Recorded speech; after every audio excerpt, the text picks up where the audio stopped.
Hello guys, welcome back to show vibes. భయ్యా, first of all ఈ video start చేసే ముందు ఒక సామెత చెప్తాను భయ్యా.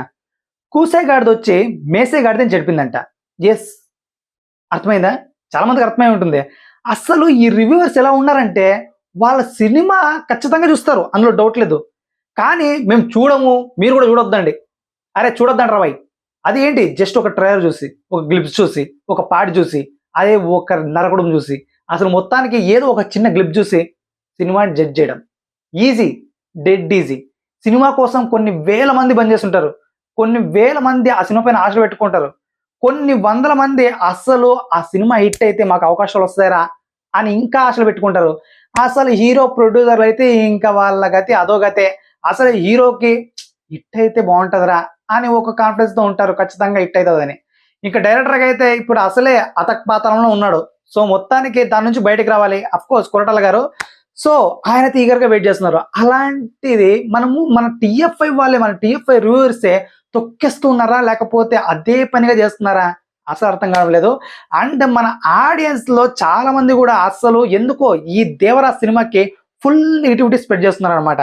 ఎందుకో తెలియదు, బట్ అది అలా అయిపోతుందంటే. సో ప్రతి ఒక్క రివ్యూ కూడా పిచ్చి పిచ్చిగా మాట్లాడుతూ సినిమా చూడకండి బాయ్, ఏముంటది ఏముండదు, విఎఫ్ఎక్స్ ఉండదు, పెద్దగా ఏం లేదు, పెద్ద 300 కోట్ల బడ్జెట్ పెట్టారు, పెద్దగా ఏం ఉండదు ఈ సినిమాలో, మీరు చూడకండి. అసలు ఎందుకు చూస్తారు? అసలు ఎన్టీఆర్ బాగాలేడు, ఎందుకు చూస్తారు? 27న సినిమా రిలీజ్ అవుతుంది భయ్య, అప్పుడు చూద్దాం. బాగుందా, ఆడుతుంది, బాగలేదా, మింగేస్తుంది, పోయేదేముంది, నెక్స్ట్ సినిమా చేసుకుంటారు. అప్పటి వరకు అయినా ఆపుకోండి భయ్యా. అస్సలు మీకు అర్థం కావడం లేదు, కానీ నిజంగా చాలా వరకు మన టిఎఫ్ఐని దారుణంగా పడేస్తున్నారు. అసలు ఒక పెద్ద సినిమా వస్తుంది చాలా రోజుల తర్వాత, ఒక పెద్ద సినిమా కల్కి తర్వాత వస్తుంది. సో అలాంటి పెద్ద సినిమాని మన ఓవర్సీస్ లో, నార్త్ లో ఇంకా బాగా పుంజుకోలరా, ఇంకా బాగా రావాలరా అనే ఒక క్రియేట్ చేయాలి ఒక ఎవరైనా కానీ. బట్ ఇంకా తొక్కేలరా దీన్ని అని ఇక్కడే చూడకూడదు కదా.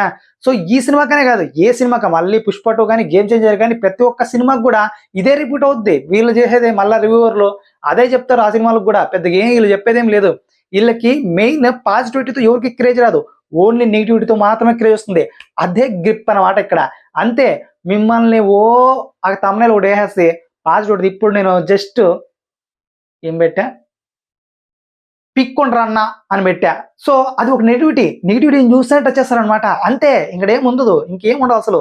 ఆ నెగిటివిటీని చూసి టచ్ చేస్తారు కాబట్టి ఆ నెగిటివిటీ మాటలు కూడా లాస్ట్కి, తమ్నైల్ నుంచి మాటలు కూడా లాస్ట్కి నెగిటివిటీనే అయిపోయాయి అనమాట.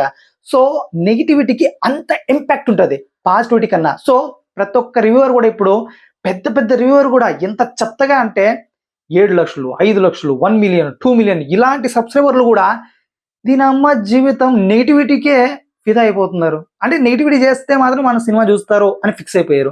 పాజిటివిటీ కాలం లేదని వాళ్ళకి ఫిక్స్ అయిపోయారు, జనాలు కూడా అలా ఫిక్స్ చేశారు. సో మొత్తానికైతే ఒక పాజిటివ్ రెస్పాన్స్ ఒక యూట్యూబర్ క్రియేట్ చేయాలంటే first of all audience mind set కూడా పాజిటివ్ గానే ఉండాలి కదా. సో ఆడియన్స్ మైండ్ సెట్ కూడా అలాగే ఉంది. అండ్ ఈ తమ్నైల్లో నేను ఎక్కువగా రియాక్ట్ అవ్వడానికి కారణం ఏంటంటే ఈ స్టోరీ భయ్య. అసలు ఎవడో మహానుభావుడు స్టోరీ ఇదే అని చెప్పేస్తున్నాడు దేవరా. అసలు ఈ స్టోరీ ఇదే, ఇంకా సినిమా ఎందుకు చూస్తారు, ఈ స్టోరీ ఇంతే ఉంటది, అసలు ఏముండదు ఈ సినిమాలో, ఇదే as it is pin points, అసలు ఈ ఎక్స్పెక్ట్ చేసే సీన్లు కూడా అండ్ ట్విస్ట్లు కూడా ఇవే అని క్లుప్తంగా చెప్పేస్తున్నారు అనమాట. సో ఇప్పుడు అదే సోషల్ మీడియాలో హాట్ టాపిక్ గా మారింది. అండ్ చాలా మంది కూడా అరే ఏంట్రా అసలు స్టోరీకి ఇంత భయపడిపోతున్నారు, అండ్ ఏంట్రా ఇంతేనా అని చాలా మంది ఎగతాళిగా మాట్లాడుతున్నారు సోషల్ మీడియాలో.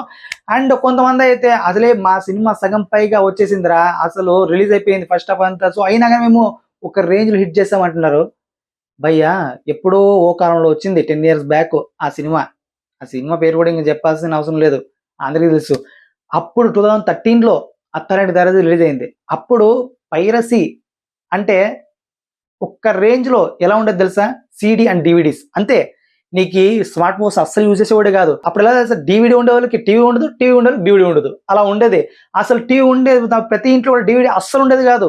ఎగ్జాంపుల్ నేనే, అండ్ మా ఊర్లోనే. సో మొత్తానికైతే డివిడీ ప్రతి ఇంట్లో ఉండదు, అండ్ సిడీస్ ప్రతి ఒక్కడు ఉండు, ఎవడో ఒకడు కొంటాడు, పోయి అక్కడ చూస్తే ఓకే, లేదంటే లేదు. అస్సలు అంతెందుకు, నేనే అత్తరింటికి దారేది లీక్ అయిందంటే అస్సలు లీక్ అయిందా అవునా అనుకున్నాను, కానీ నేను కూడా చూడలే లీక్ అయిందనేసి.